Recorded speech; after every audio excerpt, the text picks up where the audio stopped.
अस्सलाम वालेकुम। Welcome to in this lecture.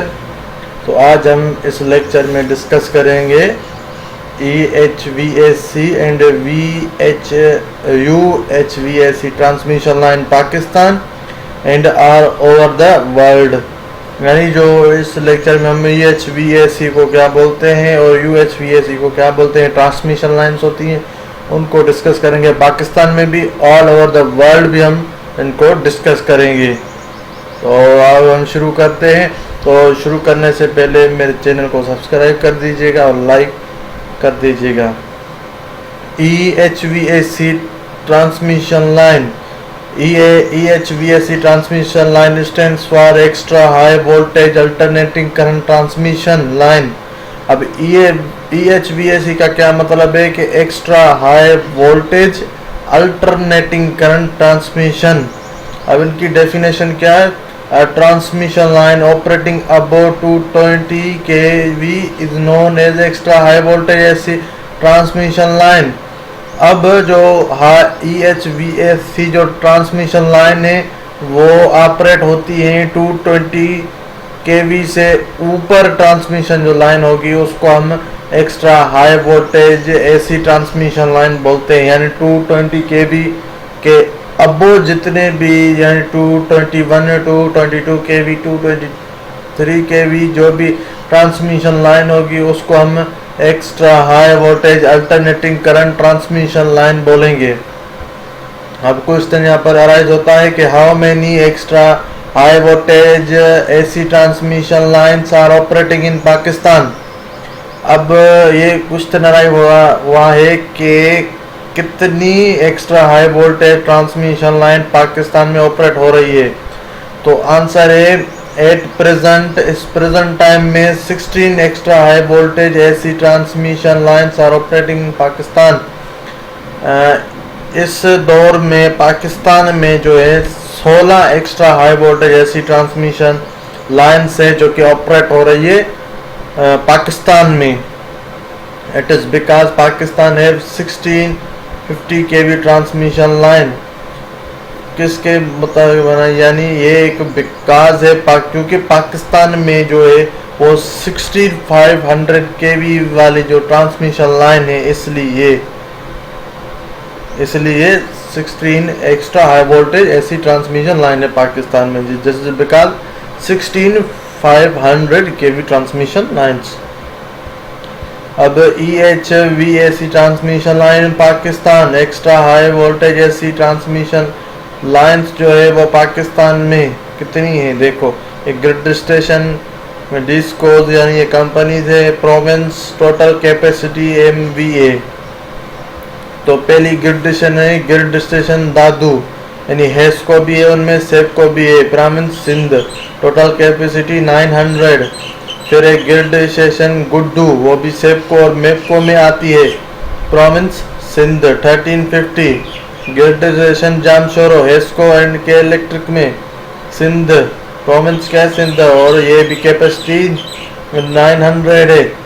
Grid station north Karachi industrial, यानी वो किसमें? K electric, province Sindh, 1200। Grid station Shikarpur और सेपको में आती है और प्रोविंस सिंध, 1200। फिर आते ग्रिड स्टेशन गट्टी फैसलाबाद, फेस्को पंजाब में है, 1800।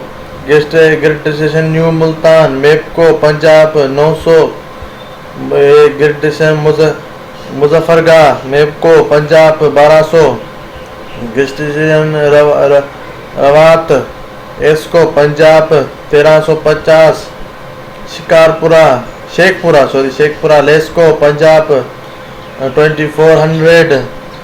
साहिवाल, या उसको दूसरा नाम ये बोलते हैं यूसुफ वाला, मेपको पंजाब, 1200। नोखार, गेपको पंजाब, 1200। देरा गाजी खान, मेपको पंजाब, 1200। रहीमियार खान, मेपको पंजाब, 1200। न्यू लाहौर, लेस्को पंजाब, 1500।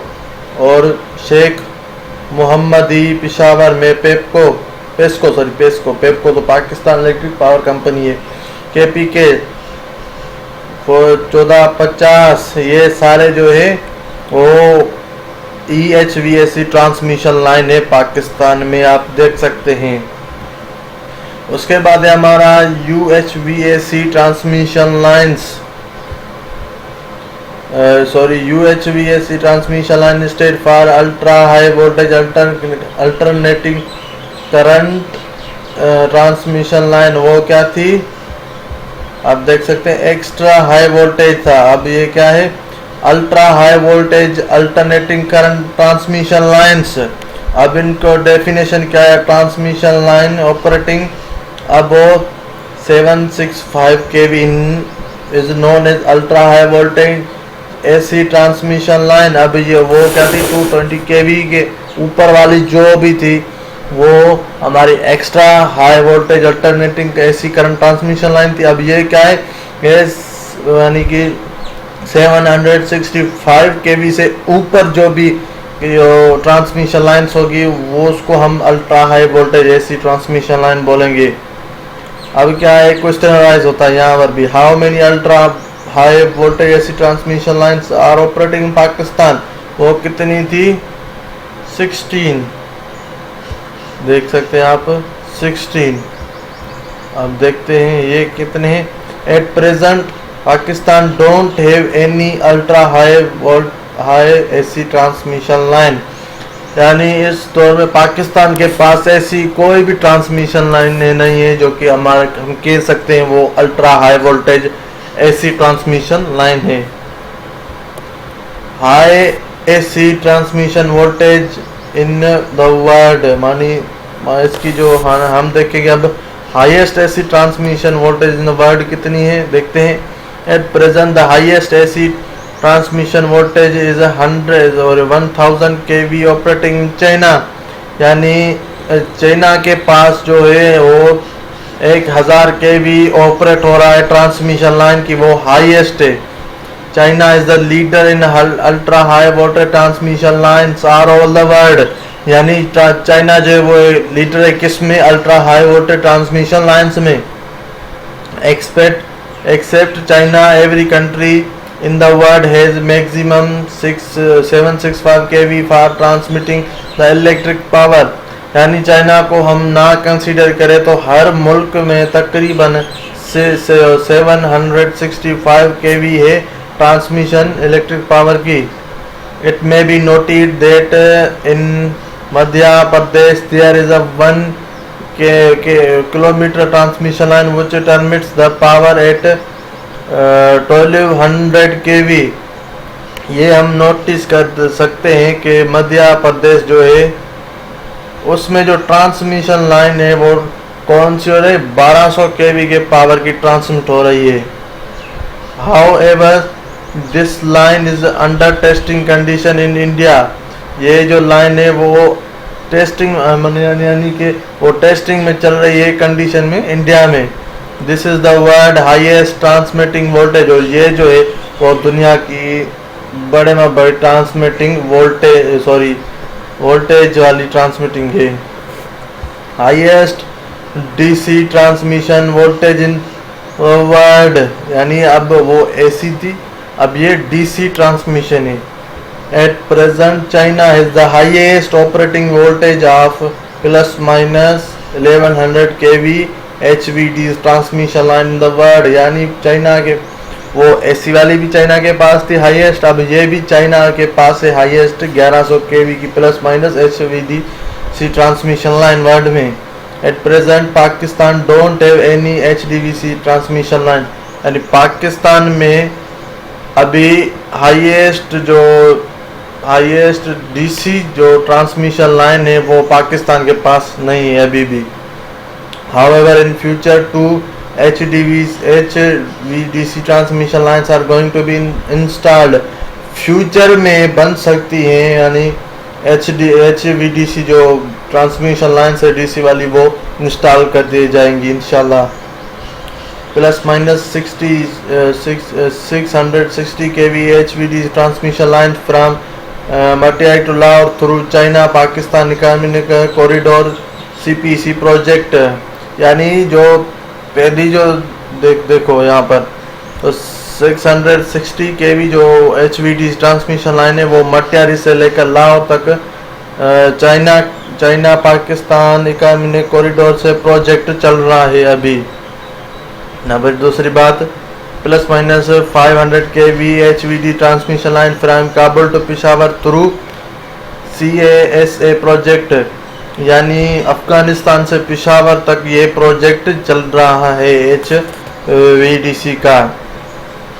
अबे why transmission lines is required, transmission is necessary due to the reason that is not economical to generate the electric power near the load consumption places, यानी ट्रांसमिशन लाइन वो नेसेसरी है, रीज़न ये है कि economical नहीं है कि generate electric power को जनरेट करने के लिए near the load consumption places.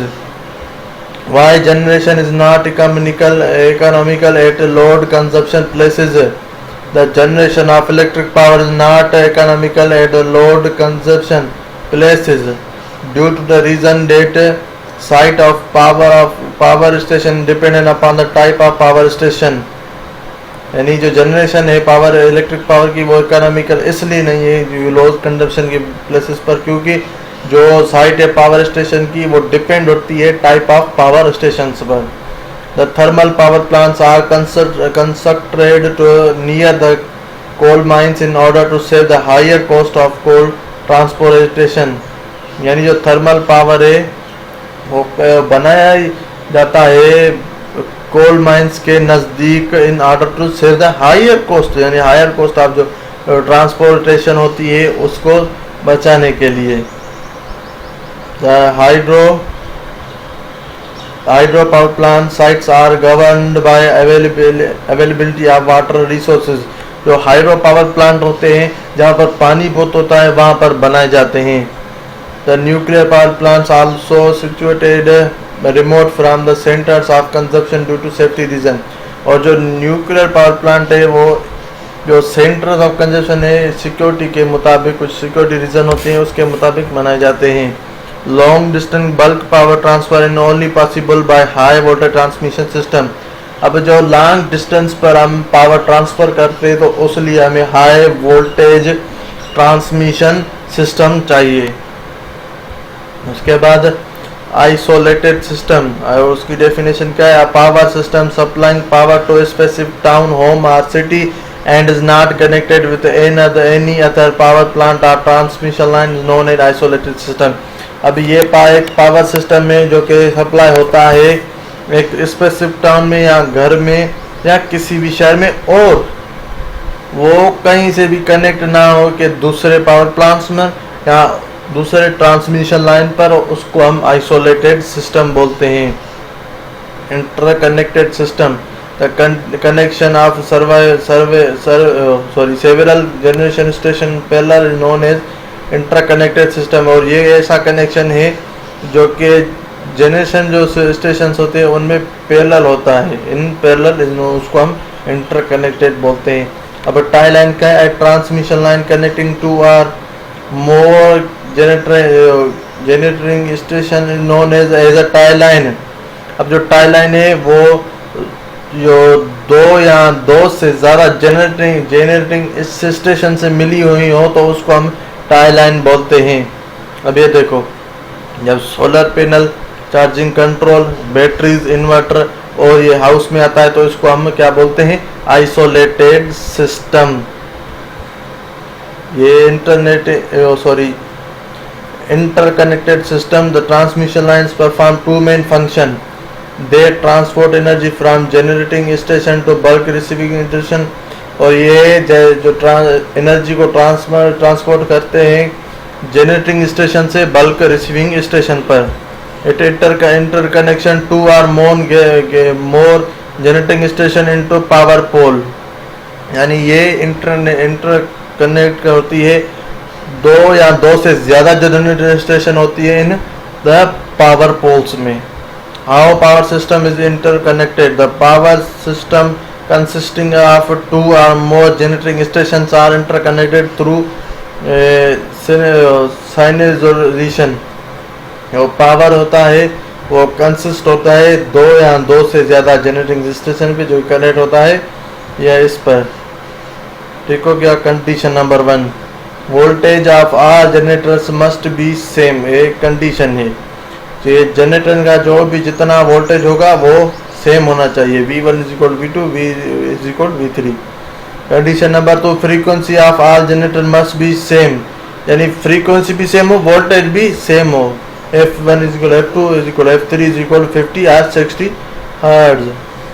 अब how power system is interconnected. Condition number 3, phase sequence of all generator must be same. अब वोल्टेज भी सेम हो, फ्रीक्वेंसी भी सेम हो, फेज सीक्वेंस भी हमेशा सेम होनी चाहिए। Without fulfilling all this condition 2 or more than 2 AC power system cantt B interconnected with any one another.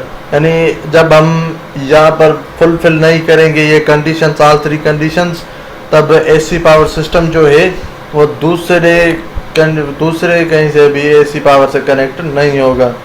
ये फेज सीक्वेंस ऑफ जनरेटर है, ये फेज सीक्वेंस ऑफ जनरेटर 2, ये फेज सीक्वेंस जनरेटर 3 सेम होनी चाहिए। अब advantages of interconnected system. अब interconnected system के advantages क्या है। It enables the mutual transfer of energy from surplus zone to deficit zone economically.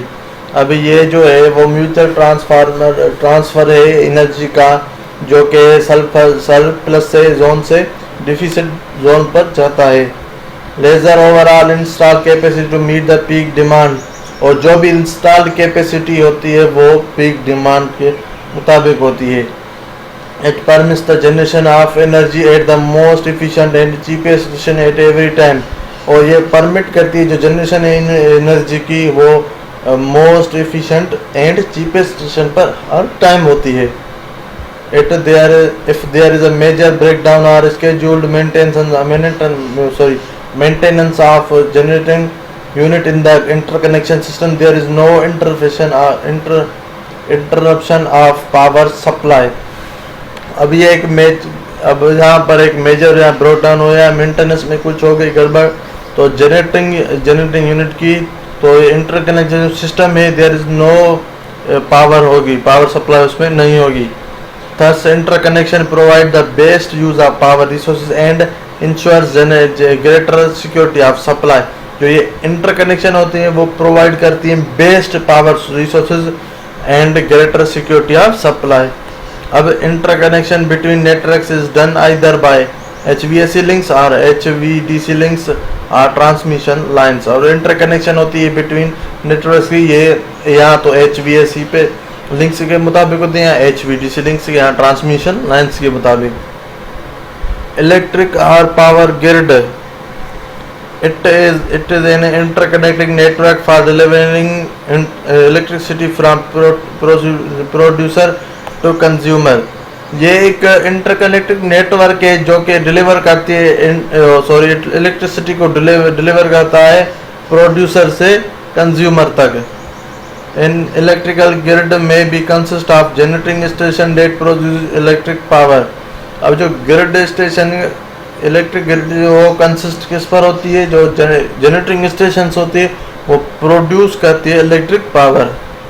Electric सब stations for stepping electric voltage up for transmission और down for distribution. अब जो electrical के सब स्टेशंस होती है यहाँ इलेक्ट्रिक वोल्टेज को वो या तो अप फॉर ट्रांसमिशन करती है या down for distribution. High voltage transmission line that carry power from distance sources to demand centres. जो हाई वोल्टेज ट्रांसमिशन लाइन्स होती है वो कैरी करती हैं छोटे यानी कि डिस्टेंस जो सोर्सेज होते हैं उसमें से डिमांड सेंटर्स पर। Distribution lines that connect individual customers, और डिस्ट्रीब्यूशन जो लाइन से वो कनेक्ट करती हैं हर अलग अलग कस्टमर को। Thus an electrical grid may be also defined as the an interconnected power system covering a major portion of countries territory और स्टेट्स इज कॉल्ड ग्रिड। यानी ग्रिड को हम दूसरे लफ्ज़ों में इस तरह डिफाइन कर सकते हैं क्योंकि एक इलेक्ट्रिक पावर सिस्टम को इंटरकनेक्टेड करने के लिए हम मेजर पोर्शन रखते हैं कंट्रीज़ में या स्टेट्स में, उसको हम ग्रिड स्टेशन बोलते हैं। अब इलेक्ट्रिक ग्रिड ये भी सेम है, फिगर, उसमें भी ये भी सेम फिगर है, मैं इसमें एक्सप्लेन कर दूंगा। Electric grid, the different grids may be interconnected through a transmission line called tie lines to form a regional grid। अब डिफरेंट ग्रिड्स इंटरकनेक्टेड होती है थ्रू ट्रांसमिशन लाइंस के, जिसको हम टाई लाइंस बोलते हैं, to form a regional grid. When different regional grid are interconnected they form national grid. जब regional grids मिलकर एक क्या बनाती है, नेशनल ग्रिड बनाती है। अब ये देखो पावर प्लांट से हाई वोल्टेज ट्रांसमिशन लाइन से आई, फिर पावर सब्स्टिट्यूशन है, उसके बाद स्टेप ट्रांसफार्मर लगेगा, ये पावर पोल से यहाँ पर स्टेप डाउन ट्रांसफार्मर लगेगा, फिर स्टेप डाउन ट्रांसफार्मर लगेगा, फिर ये दोनों में जाएगी। अब ये नेशनल ग्रिड है। अब न्यूक्लियर पावर प्लांट से जनरेशन स्टेप अप ट्रांसमिशन में जाएगी, हाइड्रो पावर प्लांट से स्टेप अप ट्रांसमिशन लाइन में जाएगी, कोल प्लांट में भी जाएगी स्टेप अप ट्रांसफार्मर में। फिर वो क्या करेगा, ट्रांसमिशन ग्रिड आएगा, यानी ट्रांसमिशन लाइन्स आएगी, वहाँ पर वोल्टेज हमेशा पाकिस्तान में बड़े होते हैं, नेशनल ग्रिड। और उसके बाद फिर स्टेप डाउन ट्रांसफार्मर में जाएगी, फिर सेमी स्टेप डाउन ट्रांसफार्मर में फिर डिस्ट्रीब्यूशन ग्रिड आएगी हमारी, वो घरों में देगी या दूसरे कामों में जो भी होगा वो उसमें देगी। तो थैंक यू फॉर वाचिंग। आज का लेक्चर इतना ही था। इस लेक्चर में आज जब आपको कोई भी MCQs है, यानी कि MCQs क्वेश्चन है या कोई भी सवाल है, तो मुझसे आप कमेंट में पूछ सकते हैं। तो आज का आपका उम्मीद है कि आज का लेक्चर आपको पसंद आएगा, तो लाइक कर दीजिएगा और सब्सक्राइब कर दीजिएगा।